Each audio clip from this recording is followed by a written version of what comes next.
구독, 좋아요. 2부 시작합니다. 김대중 교수님 나오셨습니다. 어서 오십시오. 예, 안녕하십니까. 예, 경제 사회 이슈 집중 분석을 해보겠습니다. 우선 한국은행 총재 신현송 씨 이야기를 좀 하겠습니다.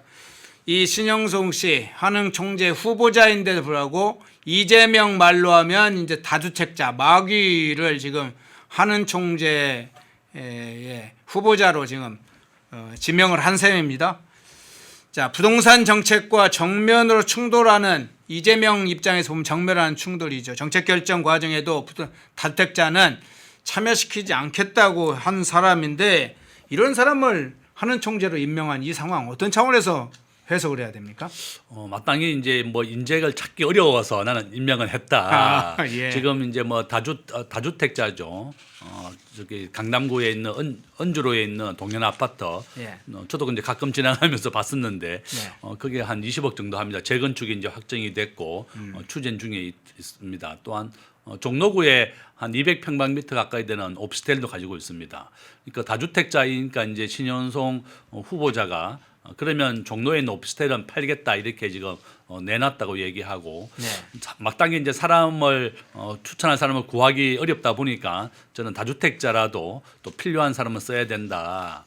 뭐 이재명 정부가 지금 현재 다주택자는 뭐 배제하겠다고 했지만 뭐 국회의원부터 해서 민주당 국회의원도 그렇고 지금 청와대에 근무하고 있는 그 직원들도 보니까 다주택자가 한 30% 정도 되는 것 같아요. 네. 그래서 뭐 부동산 정책에 관련된 일은 배제하겠다 이런 얘기를 했었고 지금 신현송 한국은행 총재 역시 다주택자지만 또 본인들이 또 필요하다.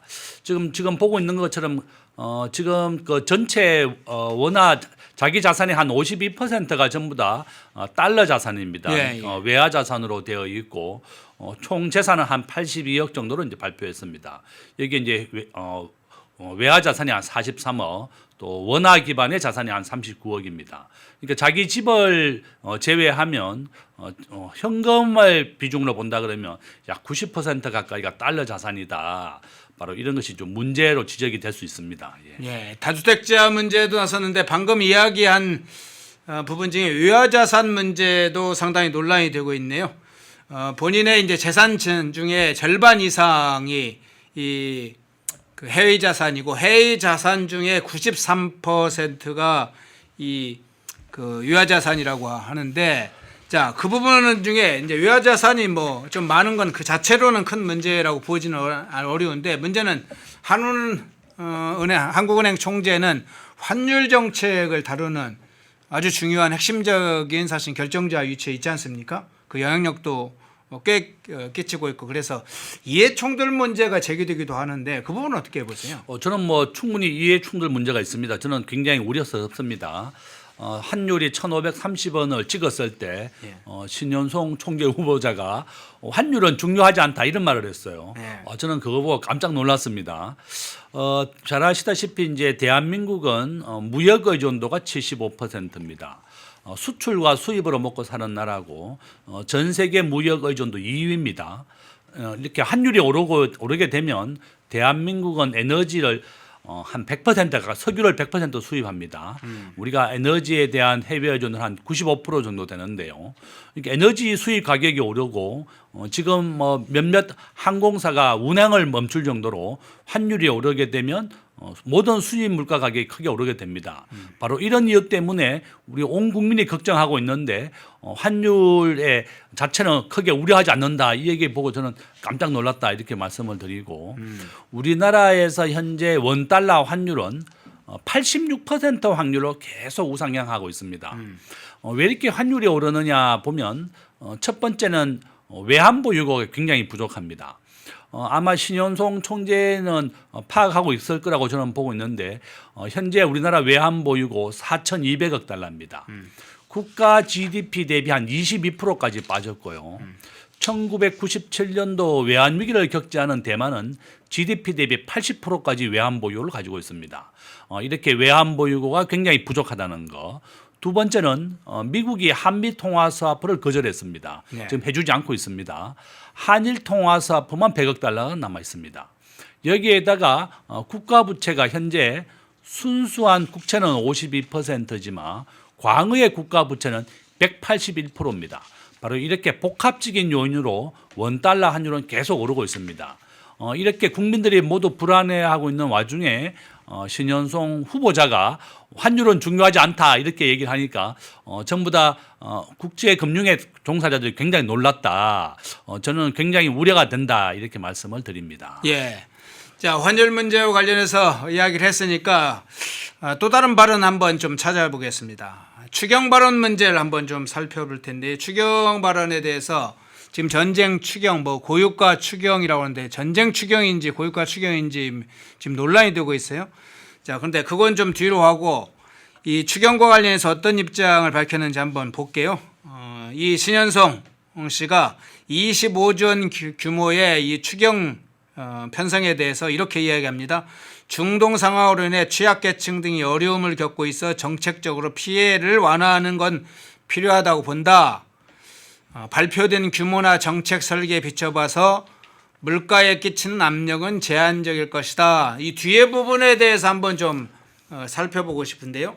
지금 25조 원 규모의 추경 정도는 물가에 끼치는 압력이 제한적일 거다. 별 영향이 없을 것이다. 일부 이제 경제학자들이 추경을 자꾸 저렇게 배정을 하면 물가에 영향을 미친다. 더군다나 환율 문제와 지금 물가가 연동되어 있기도 한데 이렇게 예산까지 많이 풀면 물가가 오르게 된다. 이렇게 우려하고 있는데 이 한은 총재 후보자는 제한적일 것이라고 했네요. 어떻게 보세요? 아마 이제 본인이 이제 한국은행 총재 후보자로 임명해 줬기 때문에 네. 정부가 원하는 답변을 했을 것이다.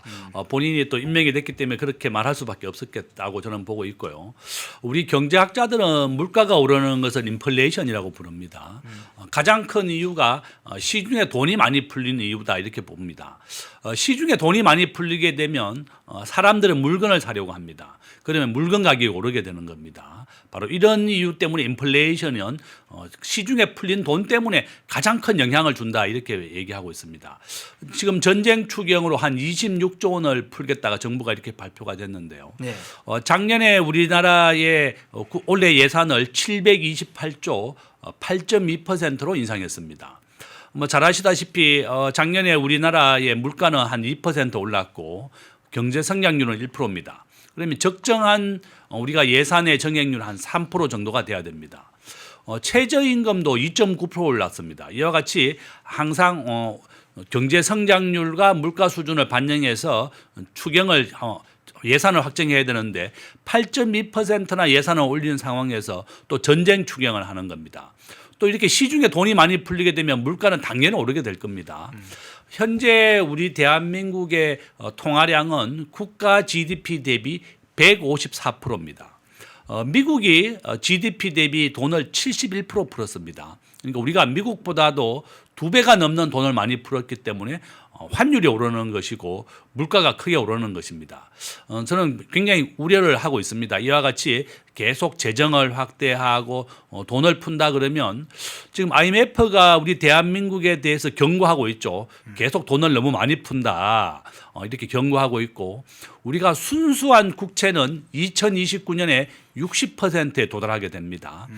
오늘 현재 우리가 순수한 국채는 52%지만 IMF가 경고하는 60%에 도달하게 되고 또한 두 번째 우리의 광의의 국가 부채는 현재 181%입니다.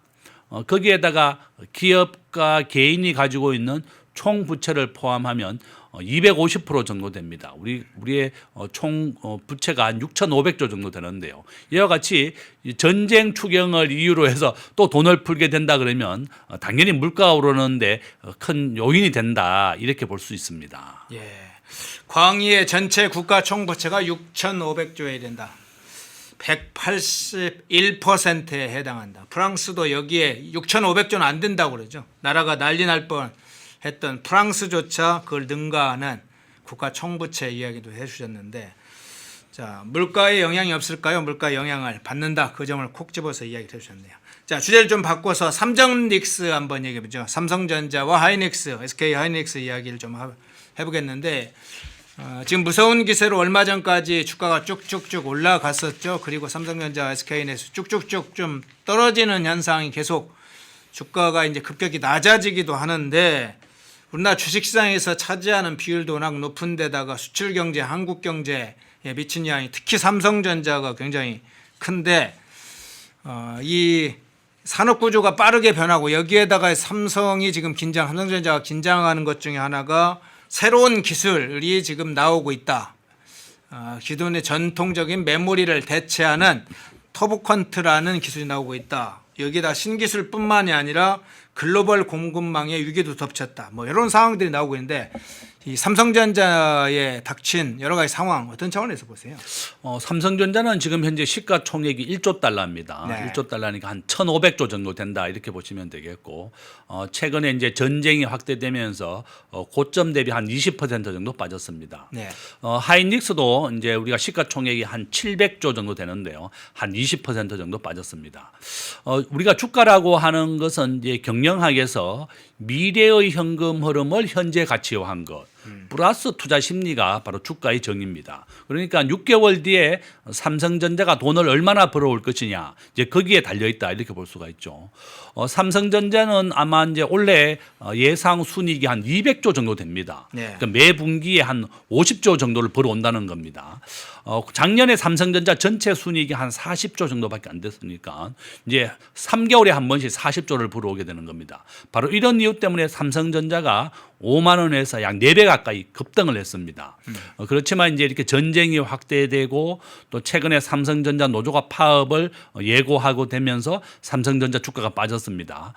저는 우리 대한민국의 모든 산업이 이 반도체에 너무 의존하는 것도 큰 우려가 됩니다.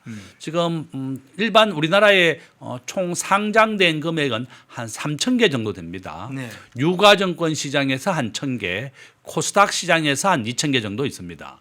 지금 정부가 시가총액이 200억이 안 되고 1,000원짜리 미만 동전 주가는 7월 달에 한 200개 정도 없애겠다 이렇게 예고가 되어 있습니다. 그래서는 혹시 이제 이 방송을 보시는 분 중에 내가 200억이 안 되는 기업을 가지고 있거나 동전 주식을 있는 것은 빨리 처분을 해야 되겠다. 또 이렇게 말씀을 드리고 지금 제일 중요한 것은 삼성전자나 하이닉스가 우리 대한민국을 주도하고 있습니다. 대한민국은 제조업 수출액 기준으로는 세계 5위의 강대국입니다. 이렇게 반도체라든지 방위산업이라든지 조선 이런 게 지금 한국을 먹여 살리고 있는데 가장 중요한 것이 바로 삼성전자와 하이닉스입니다. 우리나라 전체 시가총액의 절반 가까이를 차지하고 있다. 그런데 이제 이렇게 또 급여 문제라든지 여러 가지 복지 문제를 가지고 삼성전자 노조가 파업을 예고되어 있기 때문에 저는 굉장히 우려가 된다 이렇게 말씀을 드립니다. 예. 지금 기술적인 문제, 산업 현황 문제에도 이야기를 하시면서 노조 문제도 이야기를 마침 해주셨는데 노조 문제가 지금 가장 걱정거리로 좀 우려되는 상황입니다. 실제로 생산 중단을 이미 입장을 밝혔어요. 5월에 파업을 해서 대규모 파업이 이루어지면 열흘 정도는 최소 생산이 중단된 상황이다. 그런데 지금 이제 많은 관련 경쟁 기업들이 대규모 투자도 이어지고 있습니다. 아마존, 구글, 메타, 마이크로소프트 이런 데서도 이런 글로벌 빅테크 기업들도 약 1,000조가 넘는 돈을 투자하면서 대규모 그 생산 체제나 기술로 이전하고 있는데 삼성이 이 강경노조가 내부에 웅크리고 이렇게 생산 중단까지 이루어지면 삼성 그 미래산업 이 부분은 어떻게 될 것으로 보세요? 굉장히 큰 우려가 되죠. 지금 현재 대한민국을 주도하고 있는 것이 바로 삼성전자인데 지금 급여 문제 때문에 그렇습니다. 지금 현재 회사는 한 6% 정도인데 노조는 보니까 올려달라고 하는 게 0.1% 차이더라고요. 우리나라의 앞에서 말씀드린 것처럼 최저임금 2.9% 올랐습니다. 그러니까 회사가 제안한 급여 인상은 한 6%, 노조가 원하는 것은 0.1% 정도 더 높습니다. 거기에다가 이제 상여금을 좀 더 달라. 지금 하이닉스는 전체 이익의 10인가 20% 일정한 금액을 이제 상여금으로 주겠다 이렇게 됐는데 그럼 삼성전자도 하이닉스처럼 더 많이 달라는 요구입니다. 제가 이제 삼성전자나 하이닉스 다니는 그 사람들 만나봤더니 이제 하이닉스가 월당하게 월급을 더 많이 주니까 돈을 더 달라는 겁니다. 저는 노조도 너무 좀 양보 좀 해야 됩니다. 삼성전자는 하이닉스는 반도체만 가지고 먹고 살지만 삼성전자는 4개의 바퀴로 굴러가게 됩니다. 바로 반도체, 스마트폰, 또 통신장비, 뭐 이렇게 가전제품 이 4개의 바퀴로 굴러가는데 이와 같이 하이닉스와는 좀 다르죠. 하이닉스는 완전히 반도체의 주력 업종이다. 그러면 지금 삼성전자 전체 이익의 90%는 반도체가 이끌어가고 있습니다. 또 반도체가 실적이 안 좋을 때는 가전제품이나 통신 인프라 뭐 이런 걸로 가지고 이제 바퀴가 굴러갔던 겁니다. 이와 같이 자기들이 돈을 많이 벌어왔으니까 더 많은 급여를 가져가야 된다 하는 것은 좀 삼성전자의 반도체에 있는 분들의 너무 요구 사항이 크다는 것을 저는 보고 있고 좀 양보해야 되는 거죠. 본인들이 어려울 때는 본인들이 뭐라고 안 그러다가 이렇게 반도체가 크게 실적이 좋아지니까 더 많은 급여를 달라고 요구하는 것은 좀 과도하다 이렇게 보고 있고 우리나라의 도시 근로자의 4인 가족의 평균 소득이 한 6천 정도밖에 안 됩니다. 그렇다 그러면 삼성전자는 혼자 버는 사람이 연봉을 1억 2억씩 받아가는데 뭐 상여금도 1억씩 받아가는 사람들이 더 많은 급여를 달라고 하면서 이렇게 파업을 예고하는 것은 정말 잘못됐다. 너무 자기들의 이기주의다. 저는 삼성전자의 반도체 라인을 하나 까는데 1조 원 정도가 듭니다. 삼성전자가 미래를 위해서 투자를 하지 못하면 주가는 하락하게 되고 실적이 꼬꾸라지는 겁니다. 삼성전자 내부에서는 현재 한 1년, 2년 정도는 반도체의 실적이 좋겠지만 그럼 2년 뒤에는 삼성전자가 어떻게 해서 현상 유지를 하고 기업을 이끌어 갈 것이냐 굉장히 우려하고 있습니다. 삼성전자 역시 세계 신용평가 기관은 부도에 대한 위험이 있다고 이렇게 평가하고 있습니다. 예. 저는 삼성전자의 기업과 노조가 서로 상생을 하고 절대로 파업만은 막아야 된다. 뭐 돈을 좀 더 올려달라고 해서 파업을 한다는 것은 노조가 너무 과도하다고 저는 보고 있고 기업과 노조가 서로 함께 살고 또 위기를 극복할 수 있는 대안을 찾아라. 이렇게 말씀을 드리겠습니다. 예. 지금 삼성전자 노조가 요구하는 성과급, 특히나 이제 성과급 상한제를 완전히 폐지해달라 뭐 이런 요구를 하고 있다고 그러죠.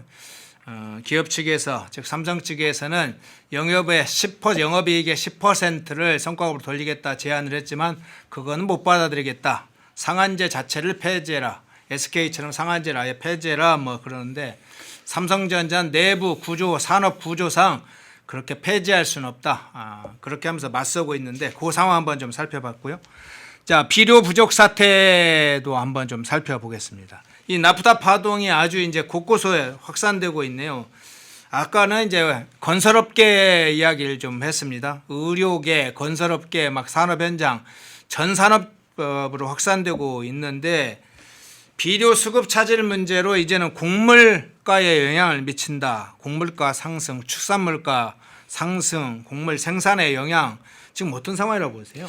지금 현재 호르무즈 해협을 통해서 들어오는 게 전 세계 석유 한 20% 정도 되고요. 예. 또 비료 시장 역시 마찬가지입니다. 호르무즈 해협을 통해서 들어오는 게 상당한 부분이다. 지금 미국에서는 비료를 파종의 시기입니다. 네. 미국에서 농부들이 비료를 가져와서 이거 파종을 해야 되는 시기인데 지금 전쟁이 확대되고 있고 호르무즈 해협이 특히나 뭐 한 95% 정도까지 차지한다 그래요. 최고까지. 그렇다 그러니까 지금 전 세계 곡물 가격, 비료 가격이 급등하고 있습니다. 우리 대한민국도 지금 3월, 4월이기 때문에 지금 파종을 하고 비료를 뿌려야 되는 시기인데 이렇게 급등을 하고 있습니다.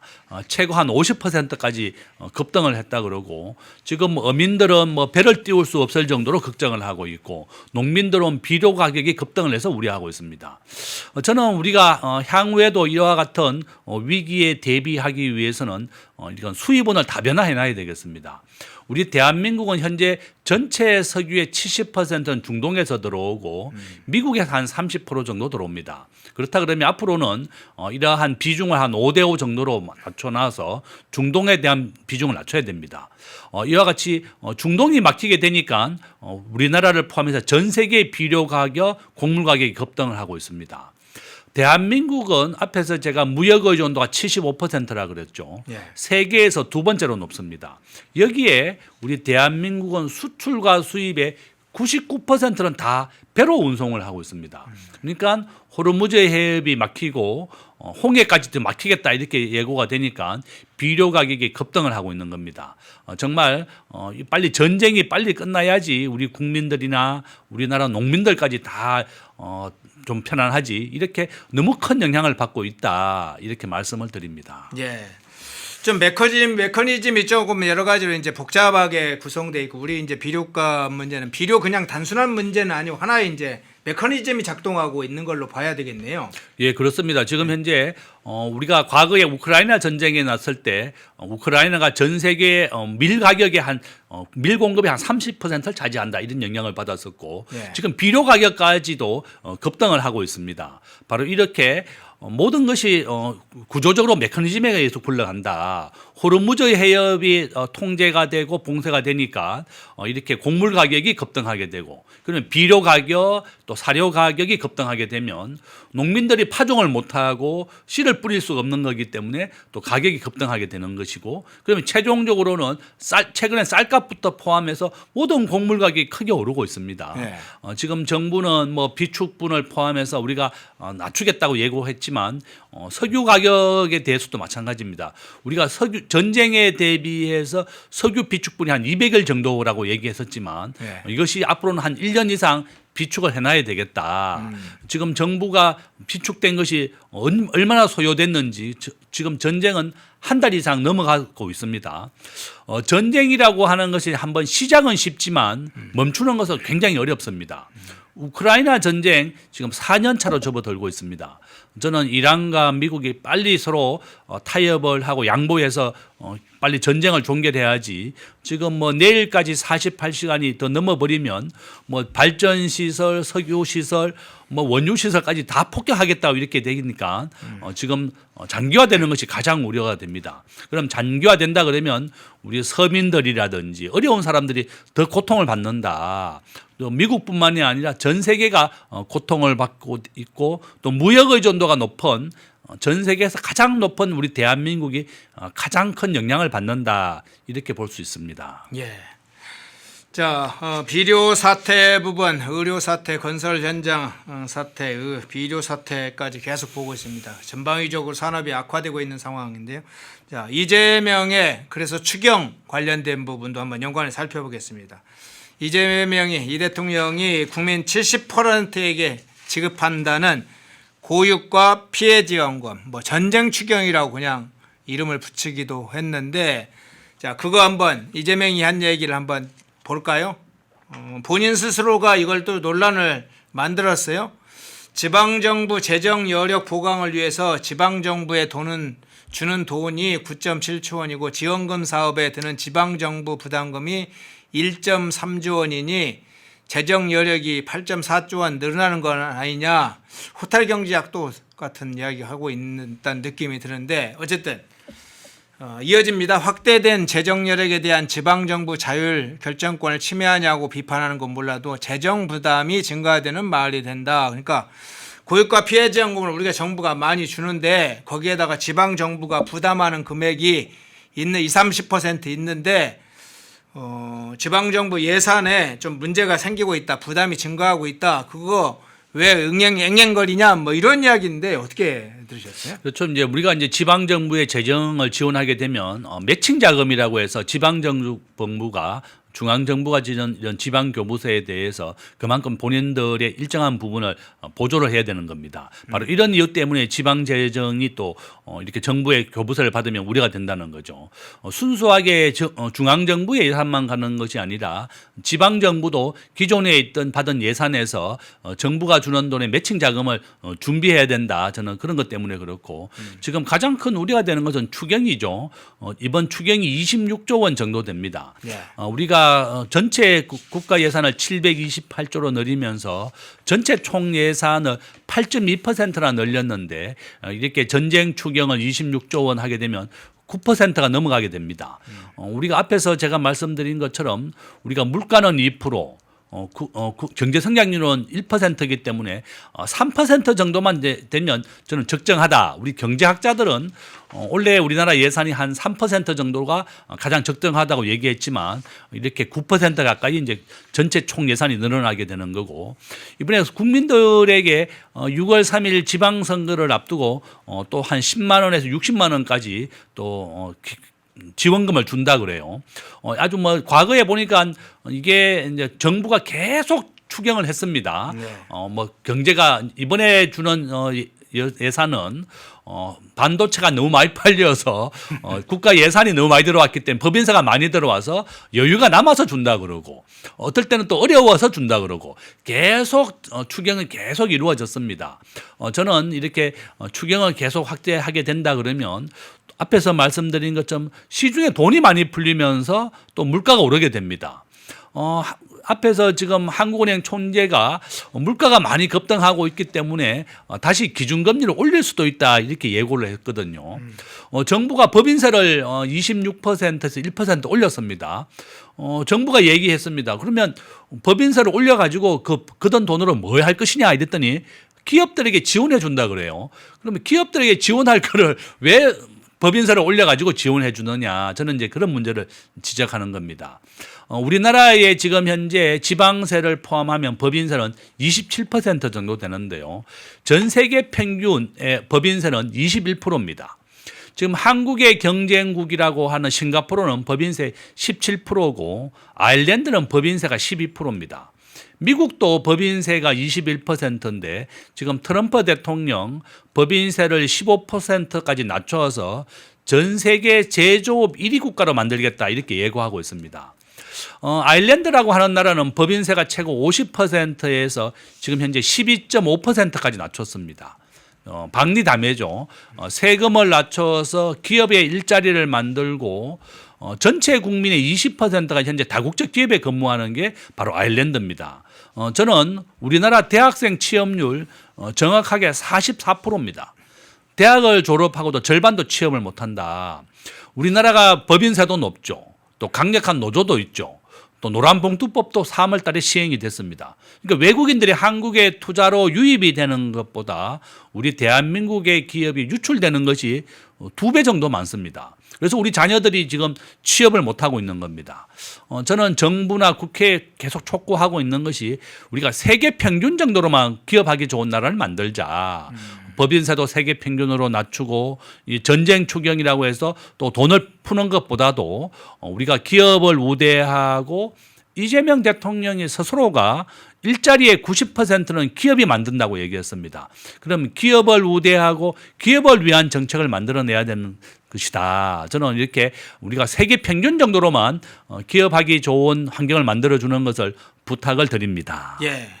자, 그런데 앞서 이제 교수님께서 이야기를 하시다가 민생지원금 얘기를 마침 해주셨는데 10만 원부터 60만 원, 약 3,600여만 명이 대상자로 합니다. 이제 정부 기준으로 하면 소득 하위 70%에 해당한다는 3,580만 명, 3,600만 명 정도 가까이 되는데, 그런데 이걸 지역화폐로 지급하겠다 뭐 이런 방식이에요. 통상적으로 바우처라든가 무슨 현금 지원도 아니고 지역화폐로 한다.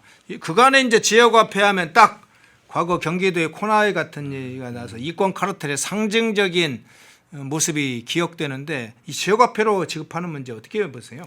저도 좀 우려가 됩니다. 우리가 작년에 받았던 추경에서 우리가 이제 민생지원금은 25만 원씩, 뭐 15만 원씩 이렇게 현금으로 받았는데, 이번에는 코나 아이가 이제 주는 지역화폐로 준다는 겁니다.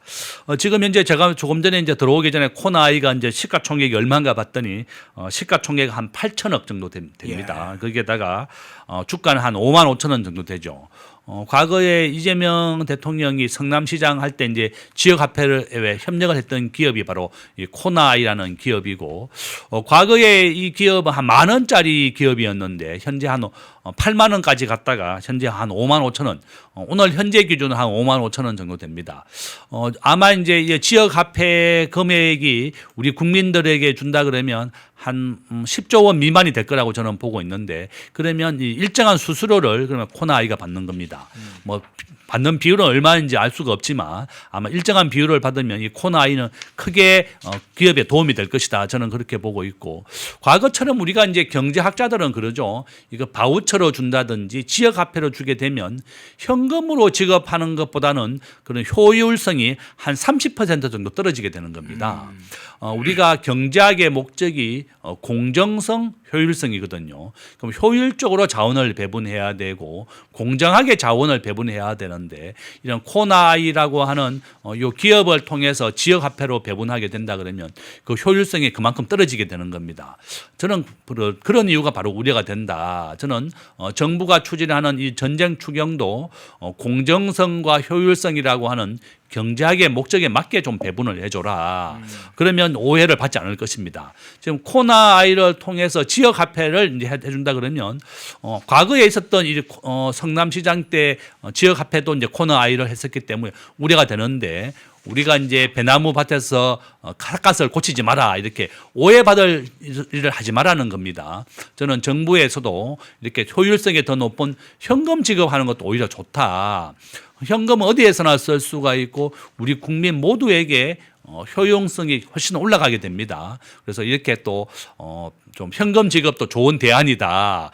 지역 화폐라든지 바우처로 하게 되면 이 효율성이 30% 가까이 떨어진다. 이렇게 말씀을 드리겠습니다. 예. 그런데 추경에 편성된 예산 내역을 보니까 좀 심각하다 이런 이야기가 많이 제기됐고요. 상황을 보니까 실제 심각하다는 생각이 듭니다. 과거에 김어준이 있었던 TBS 이 교통방송 50억 원을 지원한다는 사실 알려졌어요. 뭐 일부에서 이제 김어준한테 50억 원을 주는 거냐 이렇게 바로 연결시키는데 그건 아니고 TBS 교통방송에 50억 원을 지원한다. 무슨 외국어 라디오 프로그램 준다. 지금 나오죠. 과거에 김어준 출연료를 막 대규모로 줬던 그 TBS한테 국비로 50억 원을 이번 추경에 살짝 끼워 넣어서 준다. 그것뿐만 아니라 무슨 체납관리단, 농지특별조사 인력, 문화, 관광 뭐 이런 여러 가지 관련된 할인 지원 사업을 한다고 대규모 지원을 하고 스타트업 붐 뭐 이런 조성 사업을 한다고 돈을 투입하고 뭐 일반 예산에서 필요한 예산으로 쓸 수는 있는데 이 추경은 그런 성격의 추경이 아니지 않습니까? 어떻게 보세요? 인터넷 바꿔야 되는데 어떡할 거야? 다 똑같은데 아무 데서나 바꿔. 인터넷 아무 데서나 바꾸지 마. 제대로 찾아봤어야지. 어디서 바꿔야 되는데? 비교원이 답이었어. 인터넷을 바꾸시려는 분들에게 좋은 인터넷 업체 소개해드리겠습니다. 비교원이라는 업체입니다. 현금 혜택은 올리고 인터넷 요금은 내려간다고 합니다.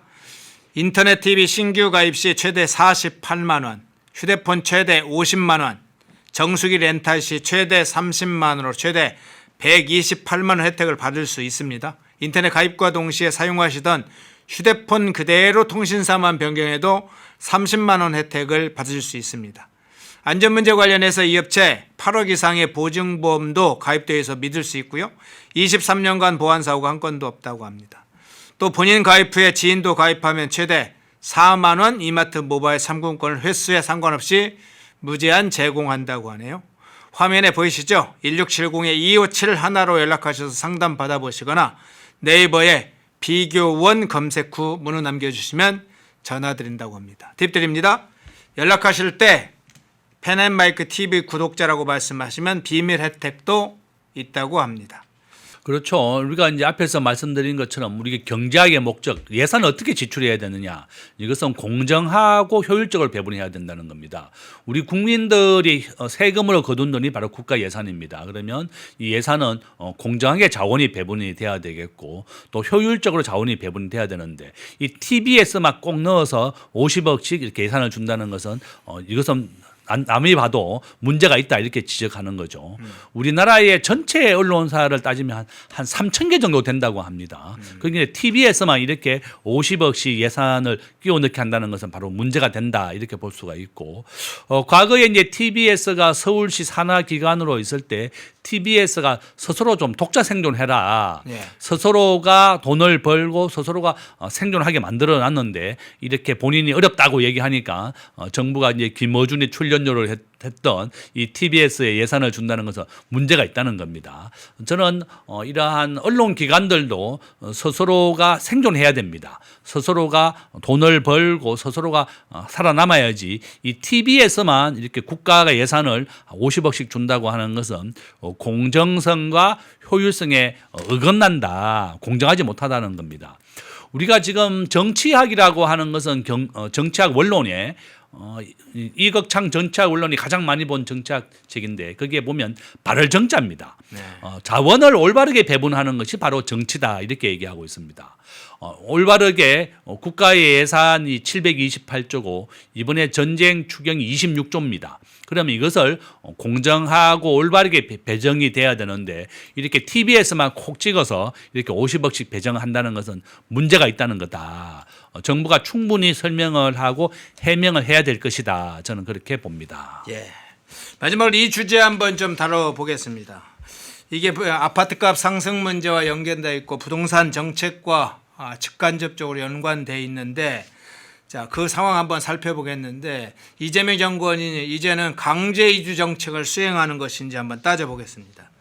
서울 아파트값 상승세가 지금 다시 상승 국면으로 바뀌었다고 그래요. 서울의 주간 아파트 매매 가격이 전주 대비 2배로 상승했다는 소식도 들리고 있는데, 지금 서울이 0.12%, 그전엔 0.06%였는데 그 전주 대비했을 때 2배로 상승폭이 올랐다. 특히 이 수도권 서울이 특히 이제 많이 오르는 상황인데, 지금 서울의 이 매매 가격, 아파트 특히 매매 가격 이 변동 어떻게 보세요? 저는 굉장히 걱정을 많이 하고 있습니다. 우리가 이제 수도권에 우리 국민들이 자기 집을 가진 사람은 55%밖에 안 됩니다. 전국에 우리가 이제 자가집을 가진 사람은 한 70% 정도 됩니다. 네. 그렇지만 우리 국민들이 한 3천만 명이 서울과 경기 수도권에 모여 살고 있습니다. 바로 이런 이유 때문에 정부가 주택 가격을 잡기 위해서는 주택 공급을 늘려야 됩니다. 저는 뭐 경제학자이기 때문에 주택이라고 하는 것도 시장의 수요와 공급에 의해서 가격이 결정되게 해야지, 정부의 정책은 현재 집을 못 사게 하는 정책입니다. 지금 현재 25억 이상의 아파트에 대해서는 2억만 대출해 주고 15억 이하의 아파트에 대해서는 6억을 대출해 줍니다. 과거에는 우리 국민들이 이제 자기 집을 분양을 받아서 이렇게 큰 돈을 벌 수 있는 그런 기회를 줬었는데, 지금은 현금이 없으면 아예 청약을 할 수도 없는 상황을 만들어 놨습니다. 지금 현재 제가 분석을 해보니까 서울의 집값은 89% 확률로 계속 우상향하고 있습니다. 정부가 이렇게 대출을 억제하고 집을 못 사게 하는 정책으로 한다 그러면 집값은 다시 오를 수가 있다. 노무현 대통령 때 집값은 한 50% 정도 올랐고 문재인 대통령 때 집값은 100% 올랐습니다. 대출을 억제하고 집을 못 사게 하는 정책으로 하게 되면 이것이 오히려 더 부작용이 나서 집값이 크게 오른다는 겁니다. 지금 이재명 정부에서도 대출을 억제하고 집을 못 사게 하는 정책인데, 국민들이 자기 집을 가진 사람이 50%밖에 안 되고 있고, 지금 우리나라에서 집이 오르는 이유는 지금 단독 세대주가요, 전체 국민의 42%입니다. 혼자 사는 사람이 42%이기 때문에 이 비율은 계속 늘어나게 된다는 거고, 두 번째 이유는 우리 국민의 평균 연령이 90세로 늘어났습니다. 지금 이렇게 평균 연령이 계속 늘어나게 되면 집이 부족할 수밖에 없습니다. 세 번째는 한국에 있는 외국인이 현재 280만 명 정도 됩니다. 대구 인구가 250만 명이니까 인구가 계속 증가하고 있다는 거고, 전체 외국인은 저는 우리 학자들은 한국에 필요한 적정한 외국인을 750만 명으로 보고 있습니다. 그러니까 전체 인구의 한 15% 정도가 돼야 된다. 현재 한국에 있는 280만 명은 우리나라 전체 인구의 한 5% 정도밖에 안 됩니다. 그러니까 독일과 프랑스가 외국인 인구가 전체 인구의 한 20%가 넘습니다. 그렇다 그러면 앞으로 한국이 현재 수준을 유지하기 위해서는 외국인을 더 많이 받아들여야 된다는 겁니다. 그럼 결론은 집이 부족하다는 거죠. 우리가 아파트는 짓는데 평균 10년에서 한 15년 정도 걸립니다. 빌라는 6개월이면 지을 수 있습니다.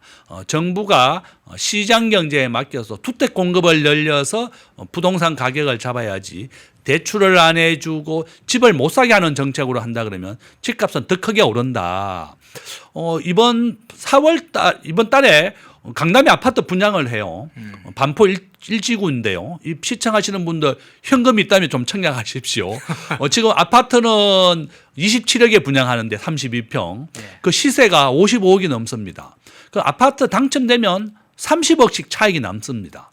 우리 국민들이 지난달에 있었던 아파트 청약 보니까 50만 명이 청약을 했더라고요. 그러니까 현금이 20억 이상 가지고 있는 사람이 50만 명이 넘는다는 거고, 이것은 70%는 분양 점수로 하고 30% 추첨으로 하게 됩니다. 그래서 결론은 지금 서울에 현금 있는 사람들만 강남 아파트 당첨되면 무려 30억씩 차익이 남는 겁니다. 저는 정부가 정상화해 줘야 됩니다. 과거처럼 계약금만 내면 60%는 중도금 대출을 해주고 잔금까지 이제 대출해 줬었는데 지금 모든 것을 막아버렸습니다. 돈 있는 사람만 강남 아파트에 살아라는 것은 저는 잘못됐다고 보고 있고, 정부가 좀 우리 국민들이나 서민들도 자기 집을 가질 수 있게 공급을 늘려라. 또한 대출을 좀 정상화 좀 해줘라. 대출을 안 해주는 정책으로 문재인 대통령 됐을 때 집값은 100% 올랐었고, 저는 똑같은 상황이 반복되고 있다. 미국도 부동산 가격이 올랐을 때 시장 경제에 맡기겠다고 이렇게 연방 정부가 선언을 했습니다. 주택의 수요와 공급에 맡기고, 주택 가격이 오르게 되면 시장 경제에 맡기면 건설업자들이 더 많은 집을 짓게 됩니다. 그러면 주택 가격이 내려가게 되는 거거든요. 지금은 정부가 중대재해법부터 해서 많은 규제로 인해서 주택 공급을 못하고 있습니다.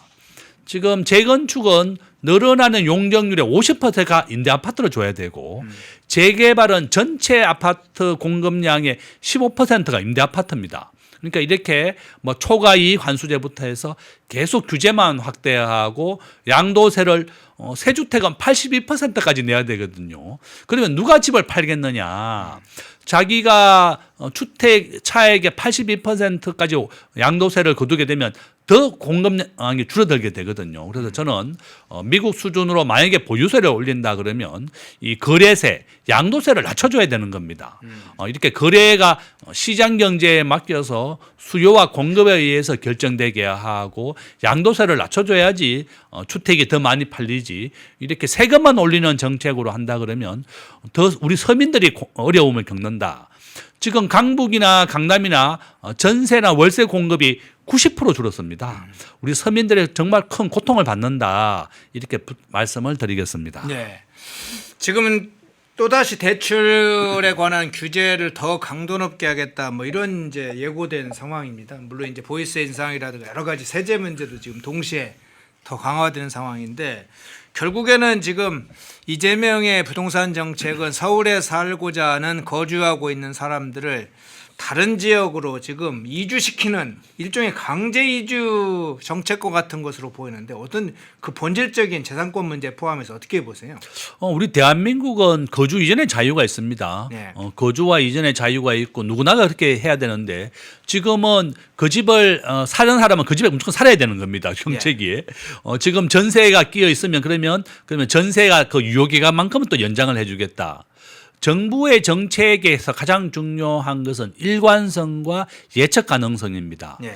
우리 국민들이 살고 있는 임대아파트, 전체 임대아파트에 약 정부가 공급하는 것은 한 20-30% 정도밖에 안 되고 70%는 민간 임대사업자들이 공급해 줬던 겁니다.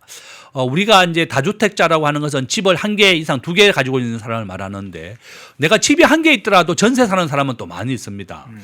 서울에 집이 있었지만 남편이 세종시에 발령이 났어요. 그러면 세종시에 집을 또 사든지 전세를 얻어야 되는 겁니다. 그러면 가족이 다 이주하게 된다 그러면 당연히 서울에 집을 놔두고 전세를 얻거나 세종시에 집을 사고 서울에 전세를 얻거나 이렇게 되는 경우가 많이 있거든요. 이와 같이 국민들이 좀 자유롭게 거주 이전에 자유가 있어야 되는데 집을 사게 되면 필수적으로 거주를 해야 된다든지 그러면 전세가 있는 사람은 또 그 전세 기간만큼 또 연장을 해준다든지 계속 지금 변화하고 있습니다. 저는 정부가 이렇게 과거에 있었던 임대사업자에 대한 정책이라든지 이런 거 되살려야 됩니다. 정부가 임대사업자 하는 사람을 전부 다 불법으로 규제하고 마치 탈법이나 불법한 사람처럼 규제하게 되니까 전부 다 제가 아시는 임대사업자도 지금 집을 다 매각하고 있습니다. 그러면 매각을 하게 되면 집을 살 수 있게 해줘야 되는데 집을 또 못 사게 해놨어요.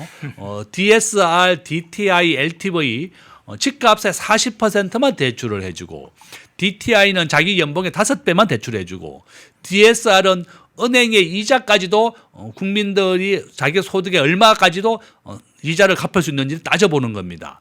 잘못된 거라는 겁니다. 시장 경제라고 하는 것은 시장의 수요와 공급에 의해서 대출 시장도 마찬가지입니다. 이렇게 정부가 시장에 맡겨놔야지 이것을 모두 다 통제하고 규제를 하게 되니까 국민들이 더 어려워지는 겁니다. 그럼 가장 고통을 받는 사람은 서민들이다. 지금 강북에 전세나 월세가 90% 급감을 했습니다. 그러면 집을 사게 되면 무조건 본인이 들어가 살아라 얘기하고 저는 잘못된 겁니다. 우리가 시장 경제에 맡기고 수요와 공급에 의해서 가격이 결정되고 전세나 월세마저도 그렇게 돼야 되는 겁니다. 이렇게 정부의 좀 부동산 정책에 대해서 또 제 의견을 말씀드리고 제발 너무 강압적으로 시장 경제에 어긋나는 정책으로 해서는 안 된다. 이렇게 부탁을 드리겠습니다. 예. 오늘 김대중 교수님 아침 방송은 첫 방송인데 주 현안들, 국내 이슈들, 경제 사회 이슈 아주 조목조목 민감한 문제인데 아주 좀 내용을 잘 정리해 주셨습니다. 매주 월요일에 좀 뵙도록 하죠. 예. 2부 김대중 교수님이었습니다. 고맙습니다. 예. 흐름을 읽으면 돈이 보인다. 펜앤 경제 TV. 월화수목금 오후 4시 라이브 4. 경제의 핵심만 쏙쏙 경제 픽설. 주식 시장을 읽는 눈 머니 인사이트. 투자의 맥을 한 방에 박상규의 투맥. 글로벌 투자 시그널. 세계를 보는 눈. 기업가 정신의 재발견. 기업가 열전 영웅시대. 당신의 통찰이 수익이 되는 시간 라이브 4. 매일 오후 4시에 라이브로 뵙겠습니다. 시청자 여러분 안녕하십니까. 펜앤마이크 선우윤호 기자입니다. 설 명절 앞두고 또 평상시에도 술 안주로 굉장히 좋은 게 바로 이 과메기입니다. 저도 굉장히 좋아하는 이 과메기 펜앤마이크 특가로 구매하시면은 포항 산지에서 직송되는 과메기 플러스 야채 세트를 23,900원에 구매가 가능하십니다. 소주랑 같이 먹으면 더욱더 맛있는 이 과메기, 구성은 과메기와 야채 세트만 이렇게 되어 있는데 이 야채가 어디서 오냐? 당일 새벽에 옵니다. 그래서 정말 신선하고 특히나 포항 산지에서 나오는 이 과메기는 그 어느 과메기보다도 꾸덕하고 쫄깃하고 고소합니다. 저도 방금 먹어봤는데 너무나 맛있었던 이 과메기 펜앤마이크 특가로 구매하시면은 23,900원에 구매가 가능하시니까 우측 카드에 나와있는 1522-1331 1522-1331 전화 주시면은 간편하게 문의 및 구매 가능하시니까 많은 관심 부탁드리도록 하겠습니다.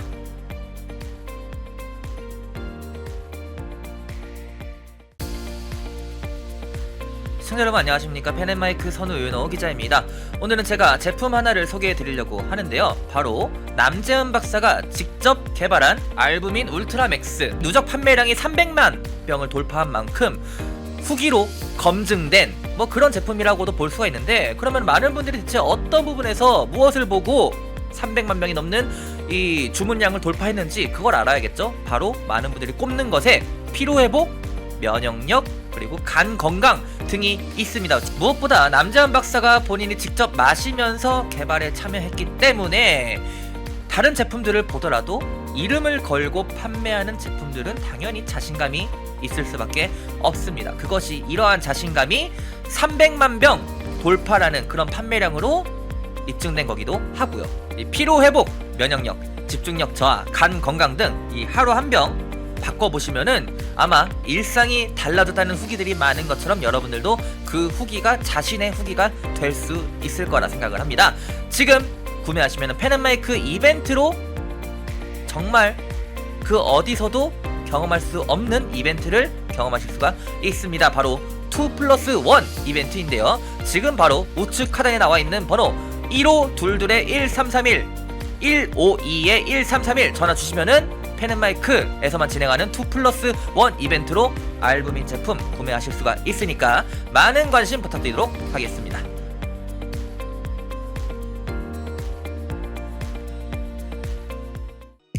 펜앤마이크에서 추천하는 영상도 보고 가세요.